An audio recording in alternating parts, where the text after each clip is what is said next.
Z nami je dr. Roman Kuhar, sociolog. Z nami je sociolog, ki je bil do nedavnega dekan Filozofske fakultete v Ljubljani in to ravno v obdobju, ki je bilo zelo pomembno za Filozofsko fakulteto, kajti praznovali smo 100-letnico obstoja Filozofske fakultete. Dr. Roman Kuhar se pri svojem raziskovalnem delu ukvarja z vprašanji intimnosti in identitete. Ukvarja se s človekom v vseh njegovih pojavnostih in postavlja v ospredje človeka v njegovem odnosu do družbe. In meni, da je ključ do boljše družbe tudi pravilna komunikacija. Aktiven je že od 90-ih let, ko je kot novinar delal na Radiu Slovenija, nato pro bono v Društvo za nenasilno komunikacijo, potem pa ga je pot vodila v Mirovni inštitut, kjer je v okviru mnogih evropskih projektov bil zelo aktiven. In ti projekti, v njih se dr. Roman Kuhar ukvarja z različnimi stvarmi. Ukvarja se z enakostjo spolov, z diskriminacijo, s pregledanimi, z državljanstvom, homofobijo in človekovimi pravicami. Z nami je torej sociolog. In moje prvo vprašanje je, kaj je pravzaprav sociologija? To je dokaj mlada veda. Kaj so njena temeljna vprašanja? Kaj raziskujete? Zdravo, Mateja, hvala lepa za povabilo. Tole vprašanje me pravzaprav spomni na začetek mojih študijskih let, ko sem ljudem okrog sebe razlagal, da študiram sociologijo in zelo pogosto sem potem slišal, to pomeni, da boš socialni delavec. Sociologija in socialni delavci nimajo veliko skupnega, no nekaj že, zagotovo je sociološko znanje. Tudi socialni delavci so del družbe. Zagotovo so del družbe, socialni delavci in delavke in sociološko znanje je zagotovo nekaj, kar jim lahko pride prav, ni pa seveda to isto kot socialno delo.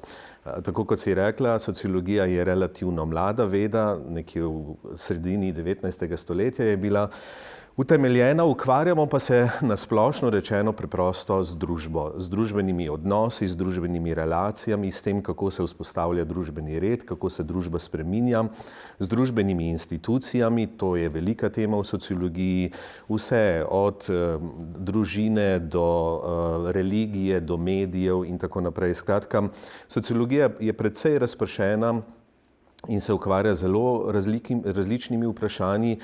Tudi pristopi so zelo različni. Imamo mikrosociološke pristope, ki se bolj ukvarjajo z vprašanjem akterjev, nas, kako vstopamo v interakcije, kakšne pomene tem interakcijam pripisujemo.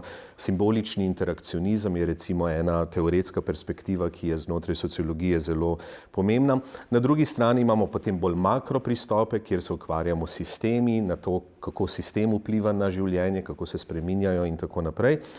Meja sociologije je pa pravzaprav živalski svet. Čeprav je res, da so živali del našega družbenega sveta, se mi zdi, da je za pomemben del družboslovja pravzaprav živalski svet bila ta meja. Govorim v pretekliku, ker se mi zdi, da se v zadnjem času ta meja mogoče premika, da naslavljamo tudi z različnimi znanstvenimi pristopi vprašanje živali in mesta živali v naši družbi, ampak v osnovi pa ne družbo definiramo kot tisto, kar je drugačno od živalskega sveta, ampak ta meja mislim, da ni tako črno-bela in jasna, kot se mogoče včasih zdi. Ni to kitajski zid, se ga da tudi obiti, tako kot so to naredili Huni. Ja. Recimo, da plezamo po tem kitajskem zidu in včasih nam mogoče malce zdrsne, ampak v sociologiji v zadnjem času, in ko rečem v zadnjem času, res mislim zadnjih 5-10 let, nastaja nekaj, čemur lahko rečemo sociologija živali ali pa kritične študije živali. Obstaja tudi veganska sociologija, veganski feminizem. Skratka, to so res neke nove veje, novi poskusi raziskovanja, novi epistemološki pristopi k vprašanju razmerja med družbo in živalmi. Zelo zanimivo novo področje, je pa zagotovo marginalizirano. Te teme zagotovo niso v središču pozornosti sociologije, ne še. Če kdaj bodo, bomo videli. Je pa zelo spodbudno, da se je človek sploh začel s tem ukvarjati in ozaveščati sebe in druge, da obstajajo tudi bitja, ki so del naše družbe in da je treba za njih poskrbeti. Res je, v bistvu tovrstna prizadevanja, mogoče bolj politična prizadevanja za zaščito živali so stara že kakšnih 200 let. 1824 je bila v Veliki Britaniji ustanovljena ena taka prva skupina za zaščito živali. Takrat so se ukvarjali ali pa prizadevali predvsem za bolj human odnos do vprežnih konj. torej do tistih konj, ki so prevažali kočije in ljudi. In to je bil pravzaprav začetek teh bolj političnih bojev za pravice živali, lahko temu tako rečem. Je pa res, da je zdaj ta boj dolg dobrih 200 let, kako se je izboljšal položaj živali, je pa drugo vprašanje. Zagotovo so bili kakšni koraki naprej v smislu bolj humanega odnosa storjeni, zagotovo pa je tudi ta zid, po katerem plezamo, še precej visok in pogled na drugo stran je še daleč. Ampak ta zid do pogleda na žival ni vse povsod enak.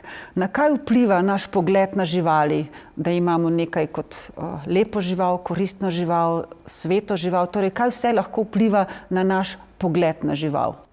No, sociološkega vidika je odgovor na to vprašanje zagotovo vrednote, družbene norme. Tudi religija seveda pomembno vpliva na to, kako različne živali vidimo. Se pa ta odnos do istih živali znotraj posamezne družbe tudi spreminja. Recimo, če govorimo o naši lastni družbi, zagotovo lahko vidimo, da predvsem v zadnjem času imamo različne poglede na živali, ki jih gojimo za hrano, če lahko temu tako rečem, torej rejne živali.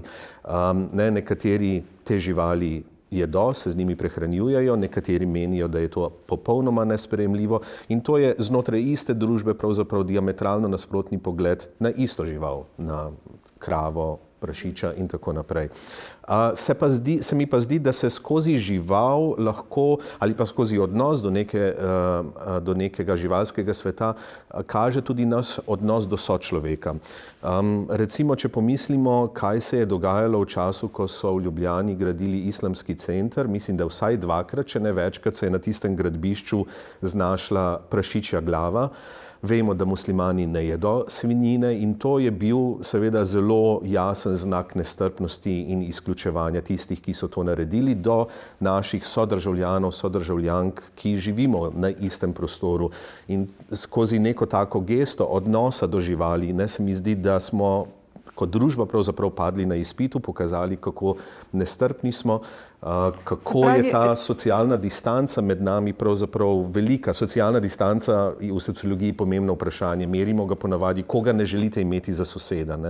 In zdaj pogledal sem podatke za letošnjo slovensko javno mnenje in še vedno je 20% državljank in državljanov Slovenije, ki ne želi imeti muslimana za soseda samo zaradi njihove vere. Se pravi, tukaj so svinjsko glavo, žival je postala instrument nestrpnosti. Točno tako, ja. Točno tako, ja. Živali nimajo svojega glasu. Po eni strani je zdaj borba, da so čuteča bitja in tako naprej, se pravi, so del naše tudi politične skupnosti in meni se zdi, da ta subjekt brez glasu ali pa objekt, kot gledamo pač na žival, je podobno kot skupina, to so otroci, ki tudi ne morejo v parlamentu govoriti zase in zato namesto njih govorimo mi. Se pravi, namesto njih, namesto živali bi lahko govorili tudi mi. Kaj se tukaj dogaja, kaj se da storiti, kako smo lahko njihov glas? To, kar si zdaj povedala, je pravzaprav bistvo politične teorije o državljanstvu v povezavi z živalmi, ki sta jo pred dobrimi 10 leti razvila dva kanadska sociologa, filozofa, Will Kimlicka, ki se je sicer precej ukvarjal tudi z multikulturnim državljanstvom, in Sue Donaldson. Zdaj, mogoče samo beseda o državljanstvu. Državljanstvo je ena pomembna tema, torej pravna, politična, sociološka in tako naprej. In je to nek koncept, ki nastane vzporedno z nastankom nacionalnih držav v 18. stoletju, ko to državljanstvo vzpostavi neko idejo, da smo vsi ljudje enaki, ne glede na razlike med nami in da nam pripadajo enake pravice. Predtem v feudalizmu so bile seveda te pravice podeljene glede na rodove, glede na stanove, višji stanovi so imeli več pravic, nižji so bili tako rekoč. Tako brezpravni, seveda tudi glede na spol. Državljanstvo pa potem vzpostavi neko enakost med nami, ne glede na vse osebne okoliščine. Je seveda tudi res, da kljub temu, da državljanstvo vzpostavi to enakost znotraj neke politične entitete, recimo države, ne moremo govoriti, da so vsa državljanstva enaka. Saj vemo, kateri potni list je na črnem trgu več vreden in kateri manj vreden in to je povezano pravzaprav s tem, da eno državljanstvo prinaša več pravic, tudi obveznosti in obratno. In Kimlicka in Donaldson se pravzaprav vprašata, Ali bi bilo možno to politično teorijo državljanstva nekako aplicirati tudi na živali, ker te živali, predvsem udomačene živali, so del naše družbe, bivajo z nami. Pri tem dedujejo ponekod. Prosim? Lahko dedujejo ponekod. Lahko tudi dedujejo, ja, ampak to so bolj izjeme kot nek sistemski ukrep, pa ne gresta pravzaprav v to smer dedovanja, ampak gresta bolj v smer tega, da pravzaprav sploh priznamo, da živali imajo pravico, oziroma različne pravice in pri tem nimate v mislih samo teh negativnih pravic, pravica, da nisi mučen, pravica, da nisi ubit, ampak tudi pozitivne pravice, pravica do prostora, pravica do stikov socialnih. Seveda socialnih stikov, do neke avtonomije. To je eno njuno izhodišče, drugo njuno izhodišče je, da ugotavljata, kar je bilo sicer potem v kritikah pogosto kritizirano, da živali niso tukaj na tem svetu zato, da služijo človeku, niti niso tukaj zato, da se z njimi prehranjujemo. Zdaj tukaj opozarjata, da je vprašanje pravičnosti nekaj, kar ni statična kategorija. Skozi zgodovino so zagotovo obstajala obdobja, ko je bilo mogoče ubijanje živali upravičeno v smislu tega, da je človek lahko preživel. Danes mogoče to ubijanje ni več na ta način nujno potrebno, kot je bilo to nekoč in zagotovo lahko rečemo, da je ta množična proizvodnja in to množično ubijanje živali pravzaprav bolj v luči oziroma v službi povečanja kapitala in zaslužkov, kot pa preživljanja, kot pa preživljanje ljudi. No in potem rečeta, če so to naša izhodišča, potem moramo pravzaprav živali razumeti kot naše sodržavljane in kot del te politične skupnosti in ločita med tremi skupinami živali. Ene so udomačene živali, tukaj pravita, da zaradi tega, ker je človek udomačil te živali in te živali brez človeške prisotnosti pravzaprav zdaj ne morejo preživeti. So odvisne od nas, jim v tem smislu pripada ta status sodržavljanov. Torej vse te pravice, o katerih sem prej govoril, tako kot vsem državljankam in državljanom nekega prostora pripadajo te pravice. Druge živali so tako imenovane divje živali, živali v divjini, ki imajo svoj prostor, v katerega naj človek ne posega, ne potrebujejo neke človeške intervencije, razen v primeru, ko je mogoče človeška intervencija tista, ki omogoča prenehanje nekega trpljenja živali. Recimo, če se nek velik kit znajde na plaži, ne moramo reči, sorry, zdaj to ni naša stvar, to ni del naše družbe, takrat lahko pomagamo. No in potem imamo še tretjo kategorijo živali, to so neke te umestne živali, ki niso niti v divjini, niti niso udomačene. Veverica v parku je recimo tak šolski primer tega, kjer pa zanimivo, Kimlika in Donaldson rečeta, to je pa ta skupina živali, ki jim ne moremo priznati polnega državljanstva, zaradi tega, ker niso na ta način vključeni v našo družbo, ampak jim moramo priznati seveda vse te pravice, vključno z možnostjo bivanja in prostora in narediti neko vzporednico z tistimi prišleki, tujci, tudi migranti, ki prihajajo v neko državo, ki niso polnopravni člani, ne morejo voliti recimo in podobno, ampak imajo pa neke bazične pravice priznane. Na ta način v bistvu zelo lepo aplicirata to politično teorijo državljanstva na živalski svet. En moj bivši sogovornik je omenil še skupino živali, to so rejne živali, kam bi na primer spadale te in laboratorijske živali.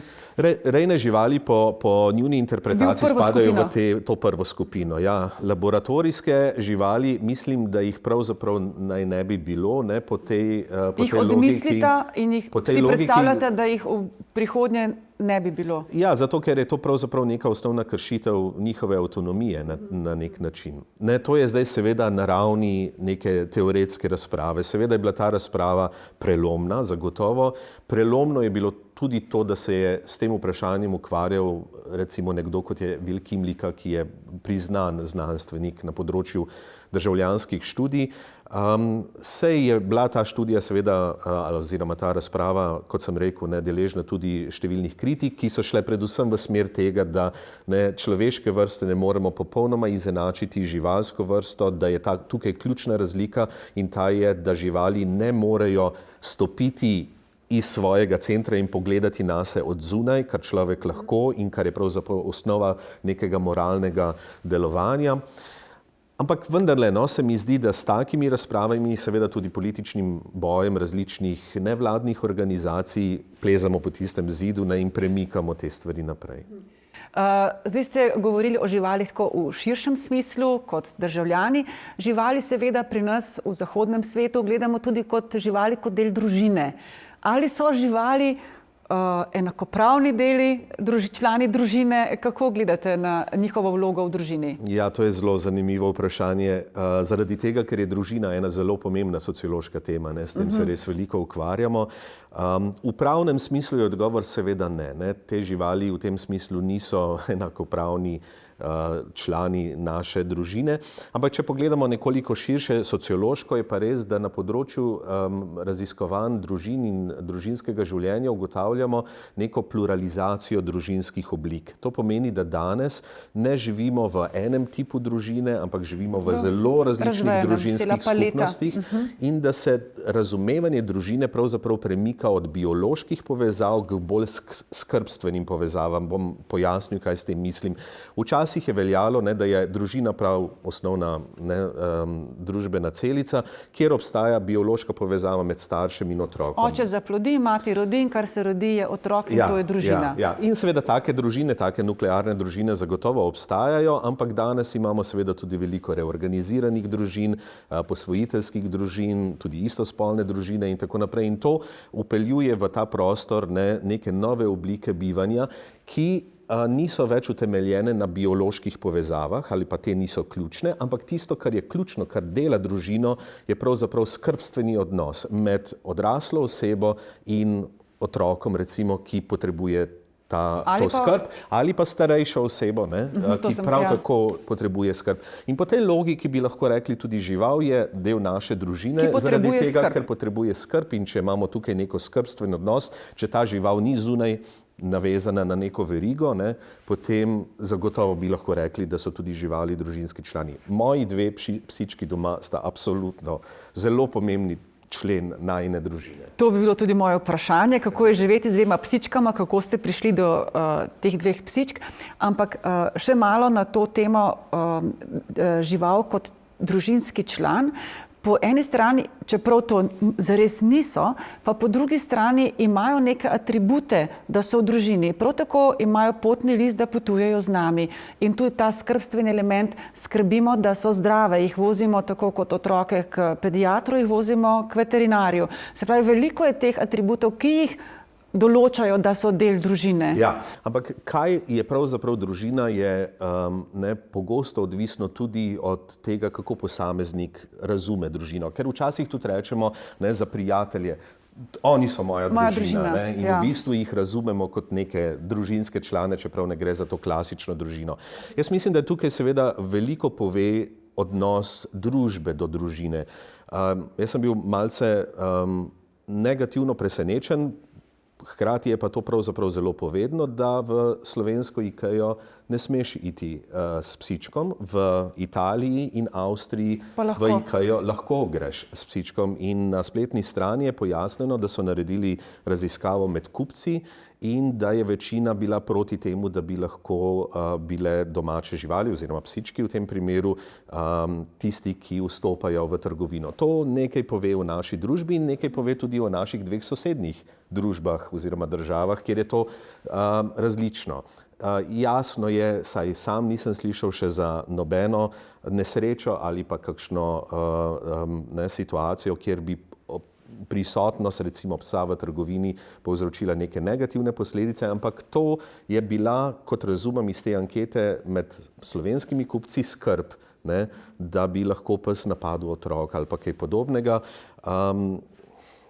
To govori mogoče nekaj o tem, kako mi, naša družba, razume te pse. In verjetno je seveda razlika med tistimi, ki imamo to izkušnjo in med tistimi, ki te izkušnje nimajo. Mene je bilo zelo zanimivo, nekaj časa sem bival blizu neke zelo popularne in uspešne gostilne, kjer je bilo v tistem času pravzaprav presenetljivo, da si lahko vstopil tudi svojim psom.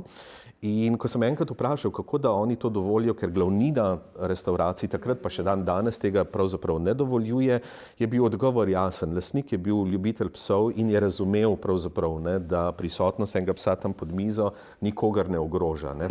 Je seveda pa pomembno tudi to, da smo lastniki pač odgovorni, da je to skrbstveno razmerje, tako kot v odnosu do otroka ali pa kogarkoli drugega, taka, da to seveda ne povzroča težave okolic. Seveda ne greš s psom, ki je divji, ki ne pride na klic, ki je sicer na verigi, bog ne daj, ne hodiš s takim psom na dopust in v trgovino, ampak greš s socializiranim psom. A ne? No in zdaj dve psički, kdo sta? Neža in Lola. Zgodba, to nista moji prvi psički, predtem sem imel Ajšo, ki je bila najboljši pes na svetu. Vem, da marsikdo to reče za svojega psa, ampak moram povedati, da se vsi motite. Najboljša psička je bila Ajša, ki je bilo sicer odmerjen zelo kratek čas bivanja z nama, 7 let, in to je še vedno, kako naj rečem, na nek način najbolj boleča točka v mojem življenju in težko govorim o tem koncu, ki je bil zelo pretresljiv in še vedno ostaje, tam ni popolnoma predelan, če sem čisto iskren. Me pa to pravzaprav spomni na nek ta moment sklenjenega kroga. Namreč v otroštvu nikoli nisem imel psa, pa tudi se ne spomnim, da bi imel kakšno posebno željo. Imeli smo pa mačke v družini, mogoče tudi zaradi tega, ker za mačke se je razumelo, da so bolj samostojne, da ne potrebujejo toliko skrbstvenih aktivnosti kot pes.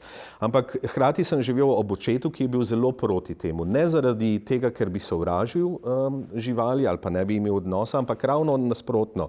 Njega je popolnoma prizadelo, ko je maček umrl, in je rekel, da nikoli več ne gre več čez to, da ga je to tako bolj... Take izkušnje. Ja, da noče take izkušnje. Ne. Ampak hkrati sem vedel, tako da pri nas se o tem nismo mogli pogovoriti, ne, da bomo imeli mačka, ampak je bila strategija drugačna. Treba je bilo nekega majhnega mucka prinesti in potem je bilo to dejstvo. Ne. In zgodilo se je, da sva z mamo, ne da bi vedela drug za drugega, isti večer pripeljala vsak svojega mačka. Tom in Jerry sta bila potem te dva mačka in seveda del naše družine.